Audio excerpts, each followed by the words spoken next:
You are listening to the IFH Podcast Network. For more amazing filmmaking and screenwriting podcasts, just go to ifhpodcastnetwork.com. Welcome to the Indie Film Hustle Podcast, episode number 431. Filmmaking is the ultimate team sport. Michael Keaton. Broadcasting from the back alley in Hollywood, it's the Indie Film Hustle Podcast, where we show you how to survive and thrive as an indie filmmaker in the jungles of the film biz. And here's your host, Alex Ferrari. Welcome to another episode of the Indie Film Hustle Podcast. I am your humble host, Alex Ferrari. Today's show is sponsored by Rise of the Filmtrepreneur, how to turn your independent film into a profitable business. It's harder today than ever before for independent filmmakers to make money with their films, from predatory film distributors ripping them off to huckster film aggregators who prey upon them. The odds are stacked against the indie filmmaker. The old distribution model of making money with your film is broken, and there needs to be a change. The future of independent filmmaking is the entrepreneurial filmmaker or the filmtrepreneur. In Rise of the Filmtrepreneur, I break down how to actually make money with your film projects and show you how to turn your indie film into a profitable business. With case studies examining successes and failures, this book shows you the step-by-step method to turn your passion into a profitable career. If you're making a feature film, series, or any other kind of video content, the Filmtrepreneur method will set you up for success. The book is available in paperback, ebook, and of course, audiobook. If you want to order it, just head over to www.filmbizbook.com. That's filmbizbook.com. And today's show is also sponsored by the Heart Chart Screenwriting Masterclass taught by legendary screenwriter James V. Hart, the writer of Bram Stoker's Dracula, Hook, and Contact, to name a few. His unique story mapping system will teach you how to get your script ready for production and the marketplace. To gain instant access, head over to bulletproofscreenwriting.tv/heart chart. That's HART chart. Well, guys, today you get a bonus episode of the podcast. Since last week I only was able to put out one, so I've been promising you two. So this week you get 3 podcasts for the price of 2. So today on the show, we have creator, showrunner, and filmmaker Colleen Krantz. She is the creator of the new series Complete Bull. And the really interesting part about her production was when she was shooting her series, she was only one of 24 SAG productions filming in the entire country because of COVID. Now, in this conversation, we discussed how she had to rewrite the script to include some more non-traditional filming locations for the safety of the cast and crew, how she dealt with negative attitudes from old school Hollywood people because she was filming in a rural area, which I know plenty about, and what techniques she used to keep herself, her cast, and crew safe during production in these crazy, crazy times. And I wanted her to be on the show because I know so many of you are just itching, just got to get back to shooting as soon as possible. So I hope listening to Colleen's story will help you run a safe film production set during these insane times. So without any further ado, please enjoy my conversation with Colleen Krantz. I'd like to welcome to the show Colleen Krantz. How you doing, Colleen? I'm good. How are you? I'm doing great. Thanks doing great. Of course. Thank you for jumping on the show. And you reached out to me because you actually are one of the brave souls that have shot during this COVID fiasco that we are in right now. And I haven't had anybody in the show that's actually shot during COVID. We've had people talking about it and what's happening and theories, and they've heard from other people, but I wanted to hear it straight from the cow's mouth, or the bull's mouth, as they say. Oh, well done. You see the way I work that into your title of your movie? Yeah, nice. Of your series. So before we get started, Colleen, how did you get into the business? And tell everybody where you're calling from, because obviously you don't know anything about filmmaking because you're not in Hollywood. But obviously, let's move on. I'm joking, everyone. It's an inside joke. It's an inside joke. Because nobody outside there knows, right? Yeah, exactly. I'm from Iowa. I'm from the Des Moines area. Mm-hmm. And my background is actually in journalism. So I have a little bit different route getting into film and television. Mm-hmm. I worked in newspapers and spent about 10 years at different metro newspapers until I got little worn out of, courts and cups and all the kind of stories that I felt I'd done, covered all of them, and ended up leaving kind of before the layoffs really started. So I was lucky to move out at the right time. And I ended up working on my first book. And when I struggled to find a publisher, I ended up connecting with basically our local PBS affiliate and some independent producers to turn that book into my first documentary. After which we found a publisher because he heard about it through the documentary or through the documentary. So since then I ended up loving film and television, way more than I expected, having come from a print background, and have continued. So I had a second documentary a few years after that, and just completed a sort of 3-part true story series, and am now really just filmed the pilot episode of my first fictional project. But yeah, television drama that we're working on. So that's awesome. Yeah. So I always find it fascinating how people get into this ridiculous business that we're all in. Now I wanted to kind of touch base before we get started. You've been shooting during COVID, so we're going to go into the whole process and what you've dealt with and all of that kind of good stuff. But I also want to touch on, before we get into that, about what we talked about earlier in the episode, which is this kind of prejudice against filmmakers outside of LA, New York, or even Georgia, which are the 3 big hubs right now of production. And I dealt with it a lot when I was coming up. I mean, I'm from originally South Florida area, and South Florida is not a small market by any stretch. It's, there's millions of people. It's a very large state and city and all those cities down there. But as far as film production is concerned, it kind of dried up, especially a while ago. It dried up once Miami Vice left, and Bad Boys 2 left. It kind of dried up, and there was just a production here or there, and there was this prejudice of LA people that would look at the locals and going, "Oh, these guys just don't understand what they're doing," and to my feeling, I was always like, well, we're good. We know what we're talking about. We've been on a few productions. Like, that's not fair. And then I get to LA and I understand where the prejudice comes from, because once you're in LA, the level of people you work with, the level of productions you're at a such faster. It's like going from high school football to the NFL. Like, everything is just maximized, faster, all that stuff. But with that said, there's absolutely no reason to be rude, absolutely no reason to be prejudiced against people outside of Hollywood, because that's an ignorant way of looking at things. So I want you to share, because you told me a little bit about how you've dealt with this. Tell me a couple of the stories that you've dealt with these old school Hollywood types. Well, we were working on trying to find a lead actress for this. We're really shooting. It was a proof of concept pilot. We were hoping to, and we are hoping to keep it going if we get the series sold. And so we were looking at some actresses and making some connections and having really good feedback on the script. It's just so different. The main character is basically what you could think of as a fertility specialist to cows. It's a real job. Mm-hmm. And I know that world well, for my own reasons, that I can tell that in a very authentic way that I think is resonating with Hollywood. But when you try to take the script, and you're talking to managers or agents, it's a whole different ball game. And I was talking to one manager I remember who basically gave me a 5-minute lecture about, where do you live? It didn't really matter what the story was. Where do you live? Just tell me where you live. And then I was told, you have no business doing this from Iowa, no business at all. and while I do agree with you, there's a different level and production size typically when you're in LA. Yeah.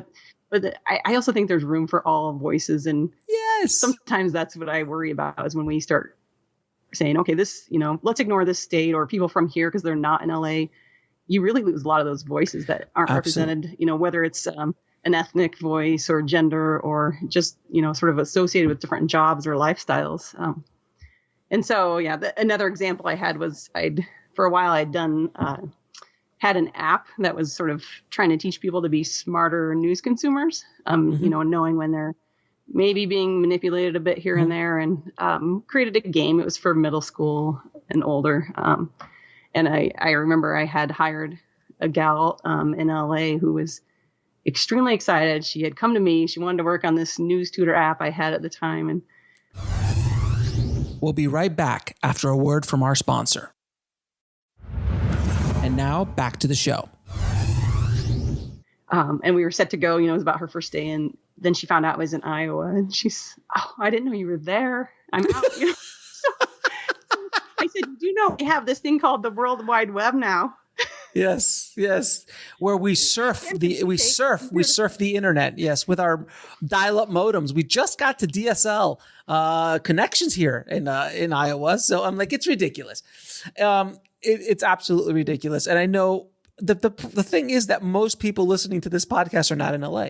Like there's, or in any of these major production hubs. There are people from around the world, and a lot of people think that you have to be here to make things happen. And you know what? Here, before COVID, definitely a lot of stuff was happening here, and a lot of the business is still here. I don't know where that's going to be in the next 5 or 10 years. I think a lot of distant employees are going to start working out because people are tired of paying obscene amounts of money for rent here and dealing with all the taxes and dealing with everything else here.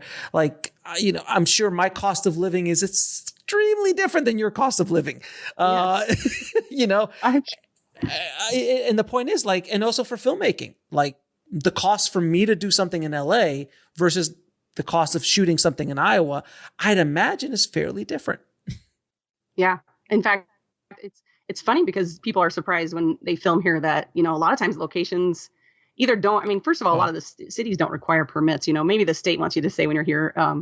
But otherwise I had a lot of people, we filmed at some farms, and I can get into that later about why that was good for COVID, but it was, we're filming at these farms, and a lot of them, I kind of found myself in this strange situation where I'm trying to convince them to take 100 or 200 because the farmers would feel bad. Oh, it's okay. Just use the farm. It does. It's so cool because argument. Right, exactly. And when you shoot in other places because filming is still exciting outside of LA and New York. Yeah. Like, it's exciting. Like, oh my God, there's a camera. There's people acting. It's a cool thing. And people, when I shot outside of LA, everyone's super cool and super here. Like you shoot in the corner somewhere. They're like, I need $500 just for you to walk by my store. Like it's insane, but that's the world that we live in. So a lot of filmmakers, there's a lot of value outside of LA. And when you run into these relics that are these Hollywood relics that are people who they talk down to you because they feel that they're superior to you because of their address or because they've been in this town longer than, please, anyone listening, don't take that to heart. They are ignorant and they are ego driven and they have no idea what the real world is like. They live in the LA bubble. And I am in the LA bubble, and trust me, the only reason I have a perspective is because I lived most of my life outside the LA bubble. So I just wanted to kind of put that out there into the ether because I know a lot of people who are trying to get productions off the ground who are calling from Iowa or Montana or Wyoming or Kansas, and they're like, "Hey, LA manager, I want your actress. Can you put like where are you? You have no business shooting from Kansas. What business do you have making how dare you shoot a film that's not on the back lot?" Like, and then this is when I remind them, "Oh yeah, I just shot my last film for $3,000 at Sundance." And they just go, "What?" I'm like, "Yeah, because we can do that now. This is not 1990 anymore." But anyway, good. I had to tell you this joke I have that I really would like to get these t-shirts going where I kind of want to coin a different use of the phrase geographism.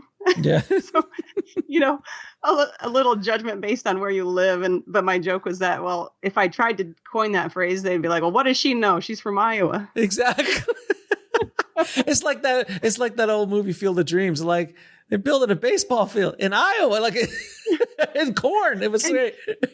That I do think the funny thing though is that oddly, at least in the short term, COVID might be a time where there's sort of an opportunity in rural areas. And I don't know if you want to jump to that, but basically you have these wide open spaces.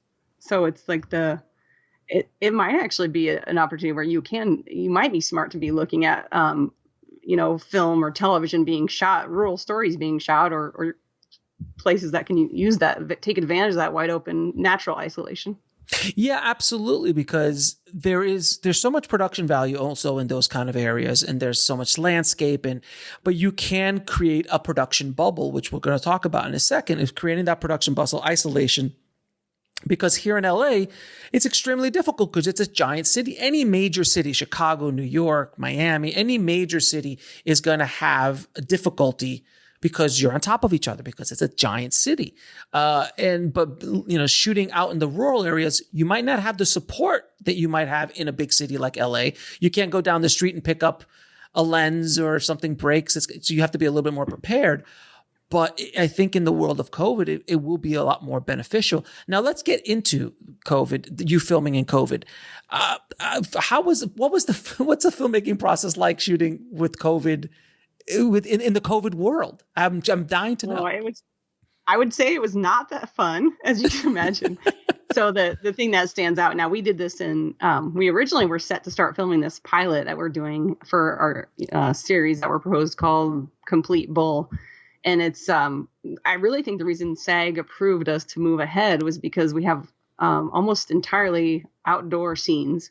So we had already had the script written this way. We were filming either in the open or in sort of open air barns, a few interior scenes, but it really was, the hardest part was here you are in the outdoors, and it was, 96 degrees and high humidity, and you're trying to breathe through these masks. So, I mean, filmmaking's so tiring anyway. And especially for the camera operators and audio, they're carrying, all their gear around all day long in the heat. And then you add a mask that they're trying to breathe through.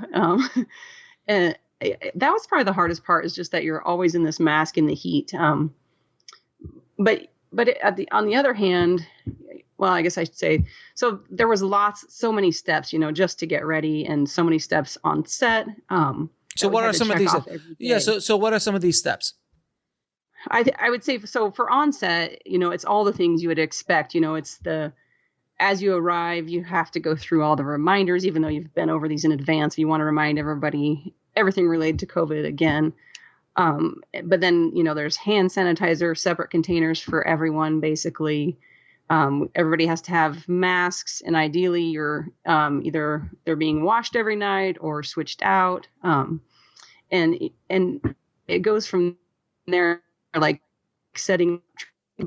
Sometimes we had to sort of reimagine the scene to keep the talent further apart. And that can get super complicated in some of the scenes where maybe you're trying to trick the viewer, just by the angle you use. Lots of different issues, but we were lucky in that some of ours, there weren't so many scenes that we had that would have been an issue.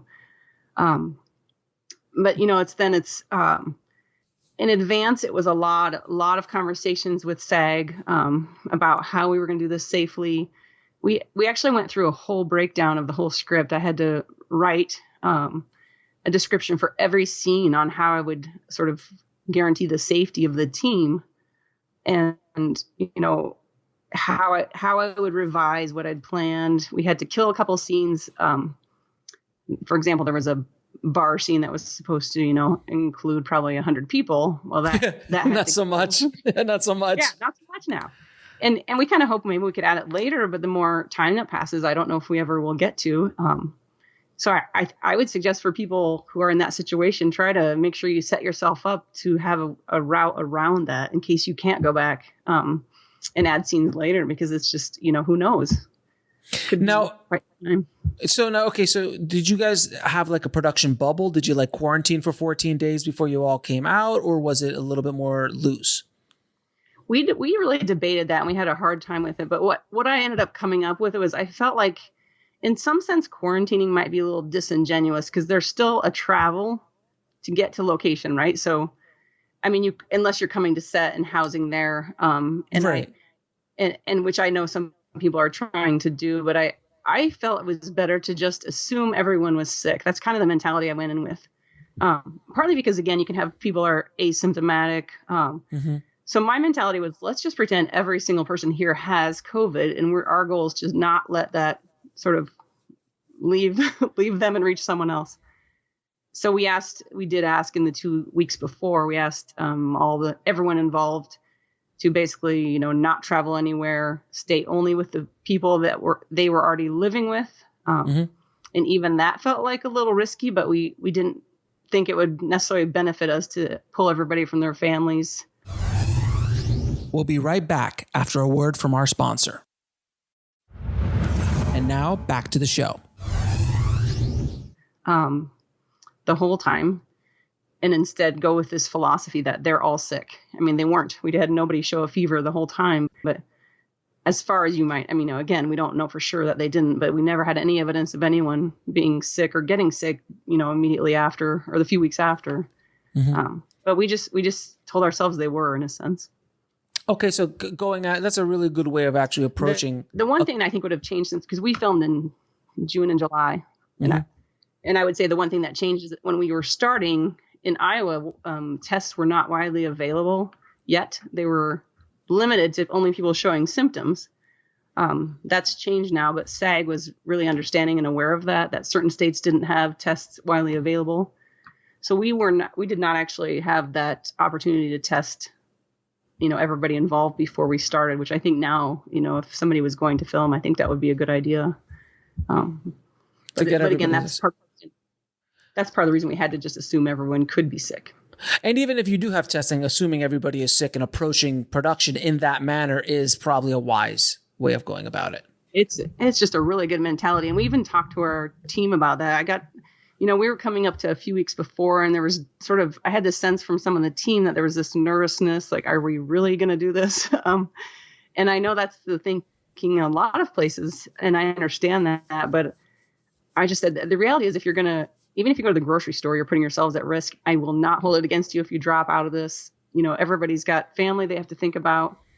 And I was really emphatic to them that this will not affect my future workings with you if you choose to not do this. I didn't want anyone going in and, having to worry later that I'd made them sick and they brought it home or, something along those lines. So I never really did a waiver. I know that's probably not a good idea, but I just did more of an awareness document. And basically it said, every one of us could be, could get sick anywhere we go, but this is no different. You're choosing to do this.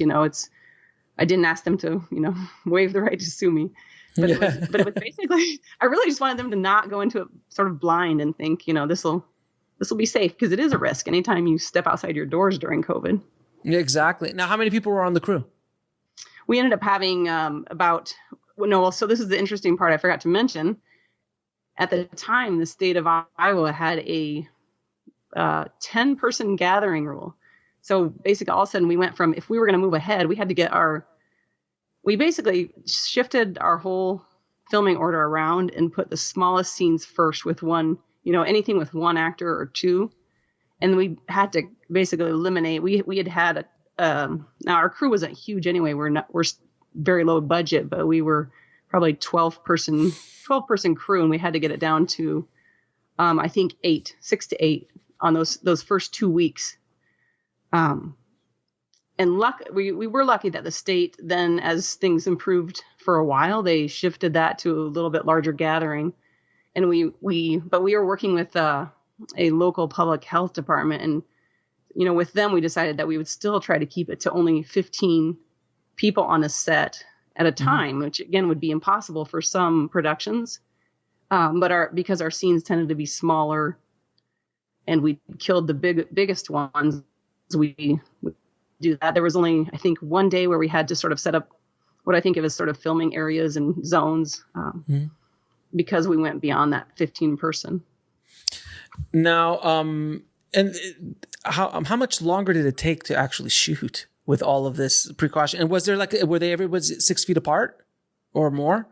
That was our goal. And we were also realistic that we said, and, that was always our goal, but we said, people are going to make mistakes. I think you're walking around a film set. There's not everybody's going to remember as they're moving this here to there to veer off.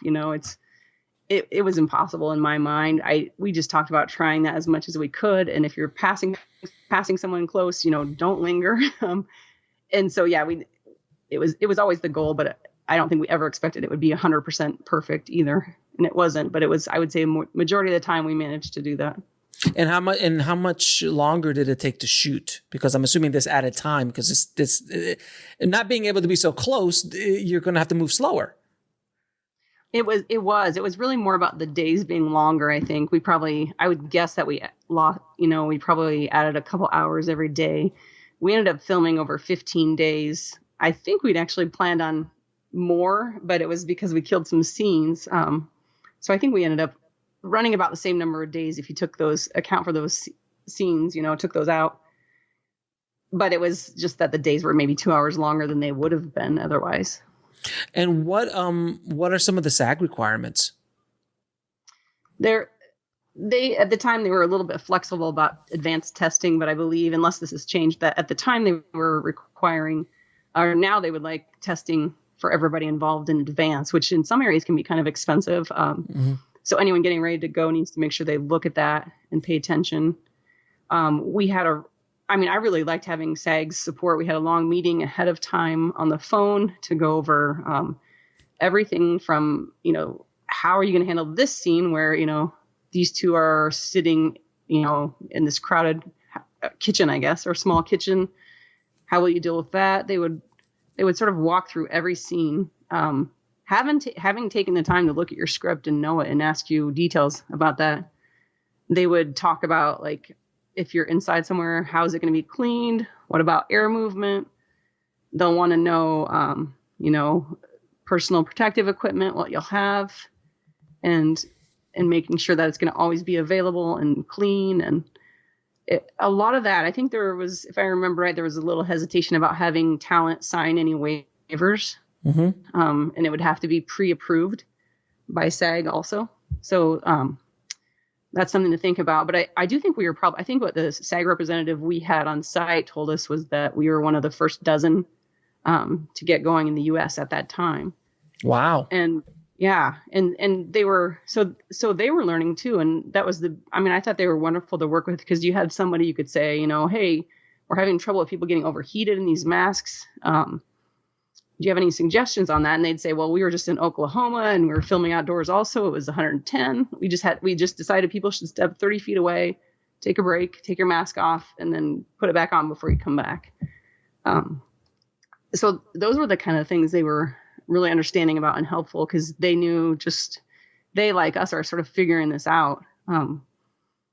Though I will say the biggest piece of advice I'd have for those who are trying to get going is to start with your local public health department if they'll work with you. We were in a rural county filming, not really near Des Moines at all. Gorgeous area, and I think it's probably a 2-person public health department, but they were wonderful. They even though they were only a small department, you can imagine they were slammed just dealing with any few cases they had in that area, and just regulatory work. But they took time to read through our COVID plan that we'd written. And that was kind of before some of the white papers came out with guidance. So we were sort of paving our way at the time, but they were wonderful. And having worked with them, I think gained us some credibility with SAG too. And what other costs were, like, what did it hit the bottom line, having all this COVID PPE and all the things and the precautions and the systems? What do you think the cost was? Shooting in COVID right now, the additional cost, percentage wise. Yeah, I'm not positive, but I would guess in 10 to 15% additional cost. Substantial. That can be anything from the equipment you need. One thing I ran into that I did not see coming at all was my insurance. How did you insure this? I had bought short-term insurance, planning to go. I think we were scheduled to start in May originally, or maybe late April. And then COVID came along and we delayed once. But I had set this for, I think we had planned to film over 2 months, just taking, or maybe a month and a half, I guess. And so I set the insurance for 3 months thinking there's no way, even if we went long, I'd need that. Well, because of the original delay, now my insurance didn't cover me during that time. So I had to redo insurance, and that was a cost I didn't expect. And also just, I think, more hours. So we ran into overtime as we're, just trying to deal with safety. Those longer days kind of dinged us, now we're shooting, 10, 12-hour days instead of hopefully 8 to 10. So, and then what was, but yeah, I would say it was I'll have to think about in budgeting. Not in our area. It wasn't crippling, but enough to, you need to be ready and paying attention. Now, were there any love scenes or scenes where characters have to be like close to each other, and just was there a fight scene? I don't know the exact story of the show. We'll be right back after a word from our sponsor.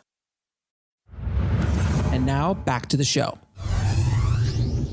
But I'm assuming there's closeness with a cow, with a bull. So a bull or a cow, there is some sort of intimacy, and they're not spreaders. They're not mega spreaders yet, the cows. So we're good there. But I'm assuming actors, that gotta be within 6 feet, generally speaking. How did that work with the actors? How was it directing actors in that environment? I can only imagine. It's tough enough to direct actors without it. With COVID, it must be very difficult. Yeah, it was. I served as creator, showrunner, and we have Barry Anderson as our director, and he's out of the Twin Cities and is wonderful. And it was sort of like between the two of us, we'd have to be really careful to sort of not just forget to put them in their regular, because once they take their mask off and you get into the moment, it's really easy to forget, And in our experience, the talent wasn't super concerned; they were just excited to be out acting again. I just want to act. Yeah, I just want to do this. And so it was, it really was a lot about, we really pushed it right to okay, this is 6 feet exactly. let's try that, which I think, and again, wear their masks and take it off right at rehearsal time. And it was a lot of it really does make a difference to be outdoors, open air, and being careful that way. But you have to think about camera angles that might make it look like they're standing a little closer. It didn't really have, because there is like a love interest story, but it's just developing in the pilot. So that did not become an issue yet. And no fight scenes. So we really, again, maybe got lucky that we didn't have any of those scenes that I don't know how you would do now during COVID. And I think SAG noticed that we didn't have any of those other than with the bull, as you pointed out, the bull and the cow. So, yes. So it was, in fact, they made a joke about that. Yeah. Softcore bull porn. Got it. Yes, exactly. It was the funniest and most odd conversation with SAG when we talked about that. So will there be nude bulls on the set? Yes, there will be nude bulls on the set. The oddest thing was when we worked with I was working with the Animal Humane Hollywood, and that was so funny because we were laughing because they had more questions about the bull mating scene that we had planned to include rather than the artificial insemination, which is a whole different ballgame. Do you actually have a bull mating scene? A natural scene that was disturbing. Do you have an actual natural mating scene? Well, we had that was our goal, but it's just not something you can catch on film. They have to be in the right mood, and so you can't force it. Stock footage. Too hot. Look for some stock footage. Intercut with some stock footage in there. That's what we think we're going to be stuck with. So, all right. So movie, you've done this already. You've shot your pilot, right? And now you're in post and getting it ready. Yep. What was the biggest challenge? What's the biggest challenge? And also what's the biggest piece of advice you can give anyone trying to shoot during this time? I would say I think the biggest challenge is just when you're low budget, it's hard anyway. And you're sort of pinching pennies all the way. And then in my case, it came up as I was ready to get going. So I really, didn't expect to have this new money ready to get going with this, and but it was like I had already arranged people coming from out of state, and we could have canceled again or pushed back again. But then you never know, when will this turn around? Will I get another chance? And it's really hadn't reached the Midwest in as big a way. It was still in New York primarily. And so I felt like it would be arriving here, eventually even in rural areas. And so to me, that was the idea to jump then. As far as advice, I think the big thing is, talk to people that have done it also, if you can find someone, but talk to your state film offices, because they should all have guidelines now that they would like you to work under. Be honest if you're having trouble meeting those guidelines. Don't try to hide anything. It's not going to serve anybody if you get people sick, so just be honest. And that's what I really enjoyed about SAG, is I could call and say, hey, we're having problems. What do you suggest? And again, the public health department part of it is key, I think. But you did not have your actors or your crew sign waivers protecting the production against anyone getting sick. We wanted to do that. But again, it was we sort of were running out of time by the time we got on SEGs. We got close to our schedule, and we would have pushed again, but we had some scenes where we needed these. It's basically young calves. It's a small thing, but it was pretty important to our story. Yeah. They're little in the spring, and then after that, it's not going to be what you're looking for. And the fact that we got up on their list and had this meeting set with SAG, and then we found out, a week before we were going to go, or maybe a few days even, we finally got greenlit right before. And that was when they told us, well, if you have a waiver, we have to approve it. And we tried once and it got complicated. And that's when we just finally said, I even think a waiver doesn't really protect you necessarily anyway. It's not, someone could still sue you. So it's not the best idea, but ours was a weird circumstance with the timing and sort of coming in last minute and realizing that we had to have SAG approval on that waiver anyway, at least for the cast. We did have our crew, sign this document, at least basically just explaining COVID, which seems funny, but you want to make sure everybody does really understand, like, how does it transmit and what's your risk. Yeah. It's not a waiver, but it's like, hey guys, this is what's going on. And I want you to make sure that you can't say that, oh, what? There's COVID? What is COVID? You don't want anyone to come back and say, I know it's ridiculous as that sounds, but you at least have a document stating like, look, we're all in this together. We're all walking down this path. We're going to do everything we can to protect you and protect everybody working on this project. But you are aware of what's going on, and we're all in the same boat, basically. And we're going to do everything we can to make sure everyone stays safe. Because I think you would agree, there isn't a production on Earth that is worth a person's life. It's not worth it. Exactly. And that's what some people gave me a hard time. You really should make them sign a waiver. But what is that? To me, that sets the mentality that we're sort of going against each other. And it was partly for my peace of mind. I didn't want anyone to get sick, feeling like they'd sort of been pressured because they'd agreed earlier before COVID started to be part of the crew. So I probably had, over 2 or 3 times I said, you can absolutely step away. I will either pause or I will find someone else. And I'll invite you back next time. So that it was really about peace of mind, because you're right. You really are. In spite of every precaution I can take, it's just like every time you step out, you could be putting someone at risk, and they're stepping out for my production. So it's, that's what I wanted to make sure I told them everything they should already know, just in case. Right. Yeah. Being a director, I can't even imagine, putting somebody at risk to make a film or something like that of my own, unless there's some major stuff. I can't wrap my head around it right now. Like, that's why I wanted you on the show, because I can't personally wrap my head around building a production right now. And as we're recording this, in 6 months, it could be a whole other thing. But you also shot, when did you shoot this?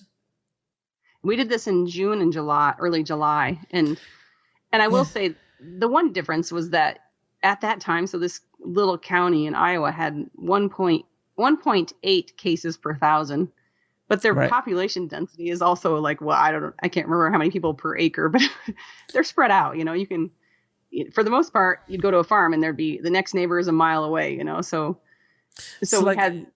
we had to try to protect the local communities too, because that'd be even as bad as one of our crew or cast getting sick. It'd be awful to bring it to these areas that really had, maybe there was one case in town. That's all, and so they'd know. It's like, oh, it's those film people. It's those film carnies. Those film carnies have come into town and given us COVID. So we tried to be especially careful. Very, very cool. And when are you planning to shoot again? Or right now we're pitching. We're just getting ready to pitch. We have the, we're almost done editing, and so that'll be determined, because we haven't really shared this with anyone other than when we were finding talent and having fun conversations with managers. So we've got the pilot just about finished to start shopping around. We decided it's such a strange world. It's really hard to wrap your mind around it until you see what we imagined.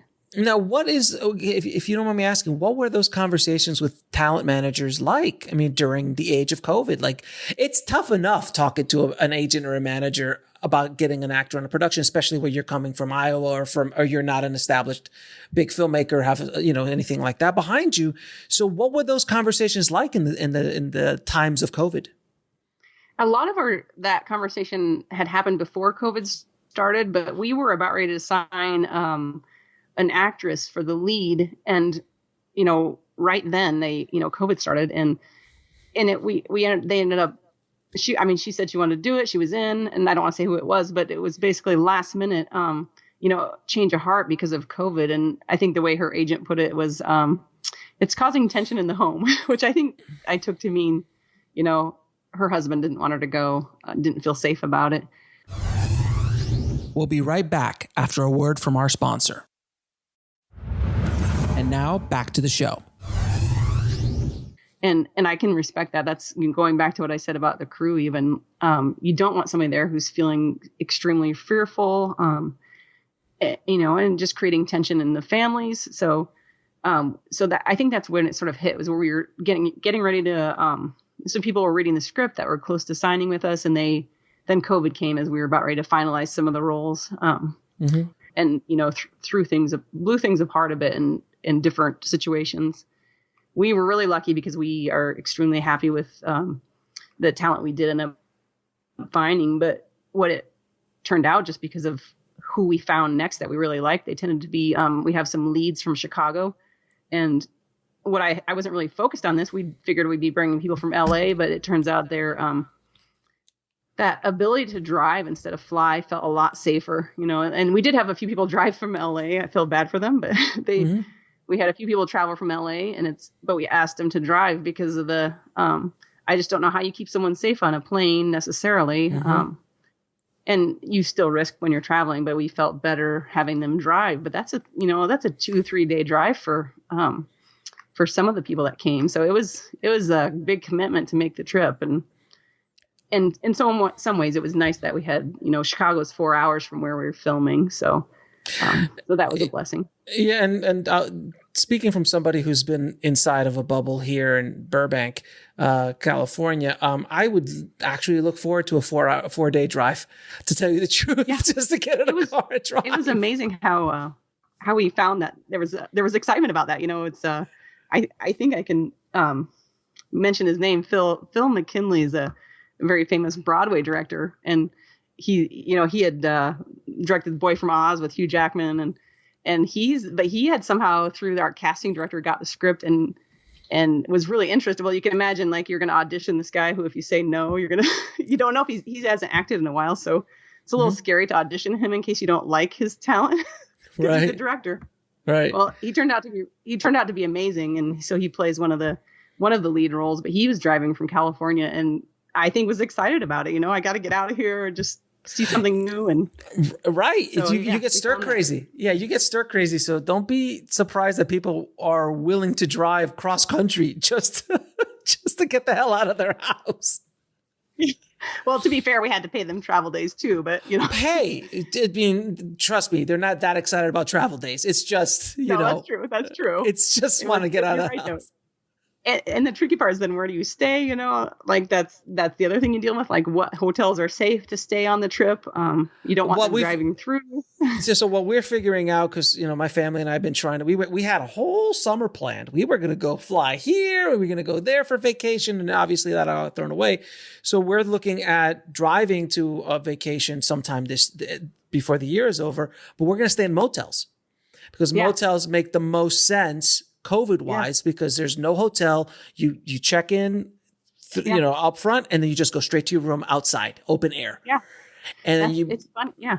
Yeah, and you bring your own sheets, you bring your own cleaning supplies. I'm psycho, so you Lysol out the house, the room, and it's yours. That's it. Yeah, we ended up doing. We discovered that in this county there was, now to be fair, there was only probably 5 bed and breakfast or VRBOs, but those had been sitting empty, since March, really. So now we changed that, of course, because we had we use those a lot, and it was really good for the local economy too, because these are small towns, and they don't, shutting one of those down can devastate a family's income. Oh, and they've been shut down since March. So they were so excited to have us coming in, and we knew they'd be clean because they could tell us, like, the last person was here 3 months ago. So right. And we're going to clean the hell out of this before you get here. Yes. It's going to smell like Lysol by the time you get here. Yeah. We're so excited. So it's just a new way of looking at production and looking at how to get things done. And I feel like a lot of people who are having troubles with it right now are people who are stuck in, well, this is just going to pass. Oh, we'll be back to normal soon. I don't see that anytime in the near future. let alone in a year. So I think you have to look at it differently. Yeah, I agree. You don't know what's coming. And, my joke is that we're kind of, maybe we're the canary in the mine. We'll find out how this is going to go because we already started. But it is interesting, though, because in some states where sort of school is, in person, at least here it's halftime and you have the choice to let your kid. I think every district gives their kid a choice to stay home and learn. But that meant that I think in a lot of cases it was, maybe 80 to 90% chose to go back in person, their kids, and so it's going to be interesting to see if you sort of, have an area where, okay, the virus has worked through here. It's going to be present still. It's not, I don't think, for quite a while, but who knows if you have a vaccine soon. Is there more short-term immunity in this region? Because we're now past the first wave. Sort of flattening of the curve maybe and are re-entering. That could be a mistake. We could just be really sick in 6 months, but it'll be interesting. It's just it's the weirdest, wackiest thing we're in right now. It's insane what where we are in the world it's insanity. The only thing I was telling somebody the other day, like, we've got the West Coast is on fire. The East Coast is flooded. We've got a pandemic running amok. The political spectrum I've never seen anything like it. And every year that goes, every cycle that goes by in the election cycle, you're like, it can't get worse. It's gotten worse. So now we have we have that going on. England is leaving Europe. I mean, the only thing there's a meteor coming. I don't know if you knew that there is a meteor coming. It's a small. Our derecho here. Do you hear about derecho? Basically an inland hurricane we had. Wow, there's inland hurricanes. I've never heard of an inland hurricane. Well, we had neither. I think it's rare. Straight wind, hurricane force winds, straight line winds, basically through middle of the Midwest. So what is this? And there's drought too in some areas. So there's drought in some places, flooding in other places. Yeah. The raining blood has not happened yet. It's the only thing. Right? It's coming. The rain of blood has not happened because we have murder hornets up in Washington killing off our bees. I mean, the whole world is upside down. Oh my God, it's like Waterworld and Mad Max all thrown into one. I mean, it's an insanity that we're living. And yet the craziness of filmmakers are like, but how can I film? that's how true. How sick are we as filmmakers? We're like, I know the whole world is burning, but how can I shoot my film? Yeah, and we're not the critical industries at all, but like, I do think we give that little bit of light though, right? We can say that. But we're like, everyone else is like worrying about if they're going to be able to survive this, and filmmakers. So how do I shoot? Can I get, and then it's not just filmmakers, actors, everybody in the film industry. Like, so I need to shoot something. How do I do this in the middle of a hurricane? Yeah. Like we're sick. We've been sick with the filmmaking bug since it bit us years ago. But thank you so much for coming on the show. I'm going to ask you a few questions. Ask all of my guests. What advice would you give a filmmaker trying to break in the business today, but specifically how to shoot in the business today of COVID, since you've done it? My preference is, if you have any interest in nonfiction at all, consider, rather than trying shorts, consider documentaries, and you talk about this on your show a lot, that your niche audience, or niche, however you want to say it. Niche or niche. Niche, riches and niches rhyme. So I like saying niche. Okay. So it's a great way to have that niche audience. Of course, you might be building an audience that you can't reuse, but it's also a way to get your first project going. And what I love is that there are grants, I would say more grants available for nonfiction. If you're dealing with history or something like in my first case, it dealt with immigration. There's grants out there that can help you get going when you have no money. Often you'll have to match them and find maybe a nonprofit partner. But it's a great way to like find some money to get your first project underway. And as much as I love shorts, they're hard to monetize, So not that documentaries are big money makers, but there's like you talk about, there's that audience you can find if you have the right topic where you can find them and use your social media to sort of build your crowd. Absolutely. Now, what is the lesson that took you the longest to learn, whether in the film business or in life?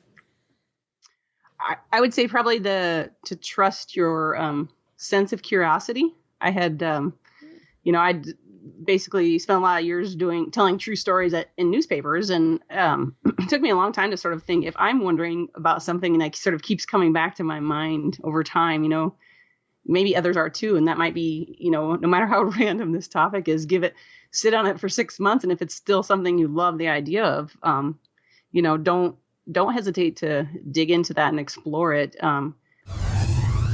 We'll be right back after a word from our sponsor. And now back to the show. In my case, it was the story about my first project was about it was really about these 11 immigrants who died in a rail car because these smugglers forgot to follow the train properly, I guess, and release them. They were locked in, and it made national news. But I kept wondering about, like, why isn't anyone telling about the Central Americans who were in there? Like, what's their story? How'd they get there? Who's at home missing them? That's one I kept thinking about, and it really turned out to be much more in depth and so many different segments to the story once I did some, document digging and so on. And if I'd sort of ignored that instinct that, kept me wanting to know more, I would have never pursued it, because it was a lot of, public document work and so on. And 3 of your favorite films of all time? I would say, let's see, I'd start out with, sorry, I'm thinking through this one. This is a guilty pleasure. I gotta say, sure. It's a Wonderful Life. Of course. Fair enough. It's got the best messages. And so I'm gonna have to go with that as one of them. I'd say, No Country for Old Men. It's fantastic. What a great, amazing sense of place that they accomplished, along with some of their other works, and then Shawshank Redemption. I love Shawshank Redemption. It's, great messages about humanity and so on. Well, if you've listened to the show, my love for Shawshank, and as a movie, as a script. I remember you. Yes, it's amazing. What a funny film that makes you scared for humanity, but feel good about humanity at the same time. Oh, it is. I feel it's one of the more perfect films ever made. That, Fight Club, The Matrix, those are all up there with me in my top 3. But thank you so much, Colleen, for being on the show and for being the first through the first one through the wall is always the bloodiest. So I appreciate you going into production and reporting back to us how it is and giving us some invaluable pieces of advice to go out there and shoot. So I really appreciate you taking the time, and best of luck with your production. I hope your series gets picked up. Thank you. And thanks for having me on. I want to thank Colleen for coming on the show and dropping her knowledge bombs on the tribe today. Thank you so much, Colleen. If you want to get links to anything we spoke about in this episode, please head over to the show notes at indiefilmhustle.com/431.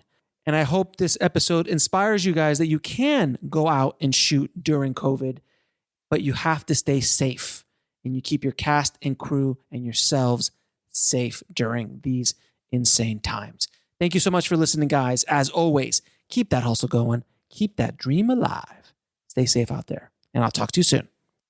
Thanks for listening to the Indie Film Hustle podcast at indiefilmhustle.com. That's INDIEFILMHUSTLE.com.